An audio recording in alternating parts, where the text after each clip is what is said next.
Rapat Minggu malam, ini kita Senin sore langsung ngobrolin gitu ya. Ada apa sih di Minggu malam kemarin gitu ya di Jalan Kertanegara. Masih mengenai sistem keuangan dan keputusan DHE yang harus ditaruh di perekonomian negara 100%.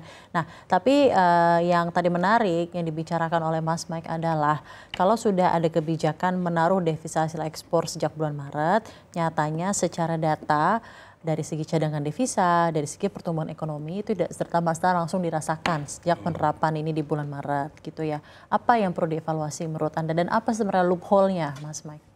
Iya, kalau kita bandingkan saja mungkin negara-negara tetangga gitu ya, mereka itu termnya lebih panjang gitu, ada yang 2 tahun, 3 tahun, dan mereka ada kewajiban untuk konversi. Dan 100% juga lagi? Dan 100% juga gitu, jadi ketika mereka mendapatkan hasil, katakanlah ini tambang ya, karena mengenai tambang ya, tambang dan perkebunan, mereka dapat hasil dari Indonesia, mereka jual dan harusnya kan uang tersebut berputar lagi di Indonesia, bisa digunakan lagi untuk aktivitas perekonomian, entah mereka investasi lagi, ataupun untuk aktivitas lainnya gitu. Nah ini kan kenyataannya mereka yang sudah mendapatkan dana dari hasil ekspor itu mereka taruh di luar negeri. Nah itu kan manfaat untuk negaranya sedikit gitu. Padahal mereka mendapatkan banyak gitu keuntungan dari proyek tersebut gitu. Nah ini kan kalau menurut saya kalau dengan negara-negara lain misalnya seperti India, Malaysia, Thailand itu berani melakukan hal yang lebih tegas untuk para eksportir ini, harusnya Indonesia juga bisa melakukan hal yang sama gitu.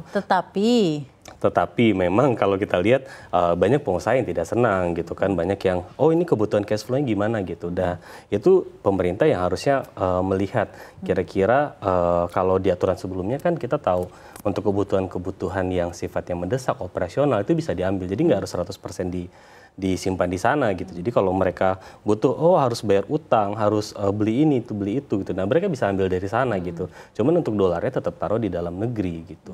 Tapi apa sih faktor eksternal atau regulasi yang menurut Anda masih belum pas gitu dengan diterapkannya penempatan devisa ekspor 100% per Maret?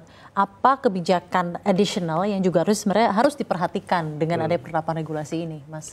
Yang pertama tentu adalah kemudahan birokrasi dan administrasi ya, karena memindahkan uang dalam jumlah besar dari luar ke dalam negeri itu juga bukan tugas yang mudah atau pekerjaan yang mudah gitu. Saat ini menurut kamu mungkin itu juga yang masih banyak dikomplain ya oleh para pengusaha karena terlalu banyak birokrasi ataupun aturan yang membuat mereka menjadi merasa mungkin agak ribet lah gitu ya, sehingga untuk membawa kembali dananya ke Indonesia gitu.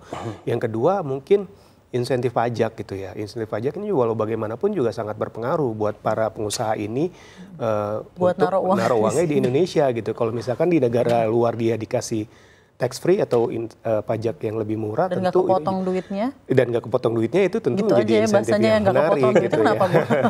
Gitu. Jadi bukan semata-mata karena bunga kita mungkin tidak lebih besar dari negara tetangga gitu. Jadi tapi ada potongan itu dan lain sebagainya. Belum lagi nanti kalau misalkan tadi ya terkait cash flow itu apakah benar bisa semudah itu untuk mengalirkan cash flow kalau memang mereka sewaktu-waktu butuh mendadak gitu. Jadi memang banyak yang harus ditambahkan lah dari aturan itu sehingga aturannya bisa berjalan lebih optimal gitu. Tadi mengenai apa aja sih administrasi, terus juga tadi kan ada mengenai level of tax ya. Berarti kendala utama yang biasanya dihadapi eksportir saat diwajibkan menempatkan DHE penuh selama setahun itu kurang lebih itu ya? Atau ada tambahan lagi mungkin dari Mas Mike? Iya, paling masalah cash flow kan, yang juga menjadi perhatian pergerakan usaha. Cuman kalau dilihat secara umum gitu, ini kan tujuannya memang untuk mendorong pertumbuhan ekonomi ya.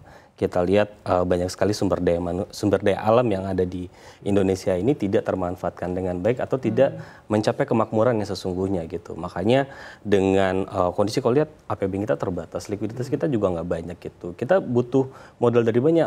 Ternyata kita dari dana hasil ekspor yang itu seandainya bisa dimanfaatkan baik, itu pasti efeknya sangat bagus untuk pertumbuhan ekonomi juga, gitu ya. Dan uangnya itu kan sangat banyak gitu. Bayangkan untuk 64 bulan beruntun kita surplus neraca perdagangan, tapi hasilnya nggak signifikan gitu. Sementara kalau lihat negara-negara lain, itu cadefnya naik tajam gitu, terus kemudian ekonomi bisa tumbuh tinggi gitu. Nah Indonesia kan harusnya juga bisa mencapai level itu. Sekarang kita lihat bersama deh, oke sejak penerapan per Maret ini, itu ngaruhnya sebesar apa?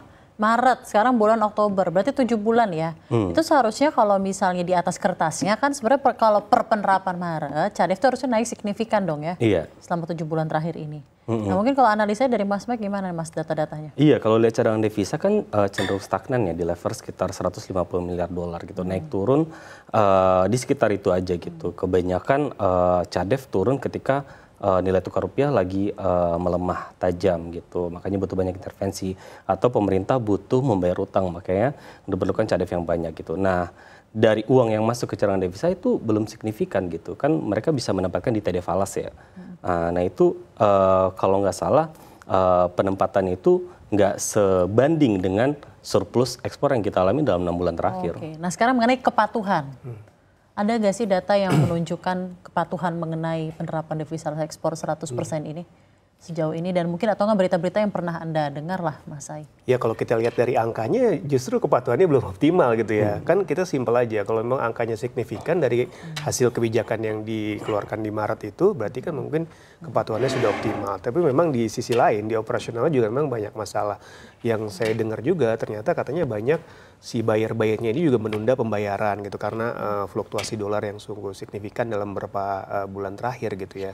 Ini juga menjadi satu masalah juga gitu karena pembayarannya tertunda, tentunya akan membawa uang itu kembali ke Indonesia juga akan tertunda gitu.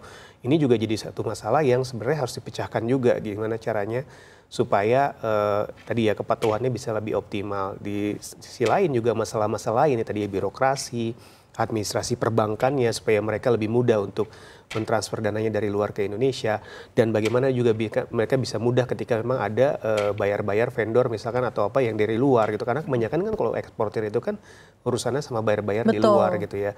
Dia mungkin kekhawatirannya adalah bagaimana dia bisa moving uangnya ini bisa lebih mudah gitu ya. Apakah nanti ketika dibawa ke Indonesia itu bisa dialami gitu kemudahan itu, karena selama ini mungkin negara tetangga sudah bisa menggaranti itu gitu. Di samping tadi ada masalah suku bunga di luar lebih menarik, masalah pajak dan lain sebagainya. Tentunya kalau memang harus diakui ya belum terlalu optimal gitu ya. Jadi insentif yang diberikan pemerintah itu menurut Anda belum cukup ya untuk menarik agar eksportir benar-benar patuh ya? Ya kalau dilihat dari angkanya seperti itu ya. Iya, ya. karena ya udahlah biarkan angka berbicara. Gitu ya. Oke, sebelum kita ke topik selanjutnya yaitu mengenai kucuran dan likuiditas sebesar 200 triliun yang sempat dikasih himbaran, mungkin itu jadi bahasan utama juga ya di pertemuan rapat malam-malam kemarin. Adakah yang ingin Anda sampaikan mungkin Mas Mike terakhir mengenai kebijakan devisa ekspor yang sudah diterapkan sejak Maret ini? Iya, kalau kita lihat memang ini jadi concern kita ya dalam beberapa tahun. Redaksi juga sangat menyoroti hal ini karena kita memang sangat menginginkan semua hasil yang diterima perusahaan atau siapapun yang mengelola sumber daya alam di Indonesia itu dapat dimanfaatkan sepenuhnya untuk masyarakat sendiri gitu. Jadi kita tidak pengen sumber daya alam kita diambil, dikeruk, terus dibuang, dikirim ke luar negeri dan uangnya juga ditaruh di luar negeri gitu. Nah ini kan lebih baik kalau seandainya itu uang itu bisa dimanfaatkan untuk masyarakat sekitar gitu. Karena kita lihat banyak beberapa daerah yang memang penghasil tambang, kita lihat ekspornya gede, tapi di sana itu secara data ekonominya tumbuh tinggi, tapi kemiskinannya sangat sangat jauh di bawah gitu, bahkan lebih parah dibandingkan negara-negara yang tidak punya hasil tambang sama sekali. Ini kan sangat ironis ya kalau kita lihat ya. Makanya dalam hal ini kalaupun kita lihat Pak Prabowo ini serius gitu untuk menahan dana hasil ekspor, terus kemudian menarik uang orang Indonesia yang ada di luar negeri ke dalam lagi, ini akan sangat bagus. Tentunya harus dengan tegas ya, maksudnya dengan term yang lebih panjang, dengan return yang lebih baik, level tax yang lebih favorable, dan kepastian hukum juga yang baik, kestabilan. Banyak sekali catatannya.